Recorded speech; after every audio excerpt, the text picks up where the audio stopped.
Solidarity जिंदाबाद UPPL जिंदाबाद BJP जिंदाबाद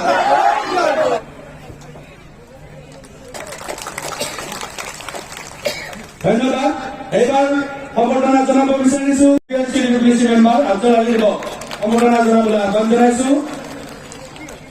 BTC सरकारा गोख्रोंनिफ्राय गोख्रों जागासिनो दङ 29 जन लानानै दिनै सरकार सालायदों आरो साथाम साब्रै आरोबाव फैनो राजि जानानै दङ गतिके बेवहाय सरकार बायनायनि खोथा गैया हाग्रामा महिलारिया नंखाय बाथ्राखौ बुंनानै रायजो राजाफोरखौ मिसलिड खालामो थांनाय 17 बोसोराव रायजो राजाखौ थगायबोबाय रायजो राजाखौ थगायनानै थाखा फैसाखौ जानानै गावहा बेफार फालांगि खालामदों दा नंखायनो हाग्रामा महिलारिनि बुंनाय खोथाया जेबो रज'आ थेंक इउ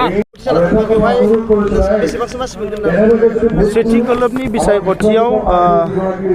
महाजोता मोनसेबो मोननाय नङा बेयाव गासैबो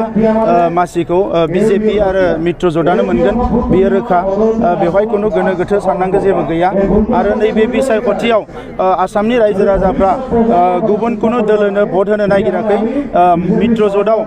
जाय दिनै बिजेपि एजिपि आरो इउपिपिएल दङ बिसोरनो भट होनानै गोदान मोनसे सरकार लाफिनायनि थाखाय थांखि लादों जाहोना जाहैबाय जे बेवहाय थानाय जि दोलोफोर बे खौसे जानानै आसामाव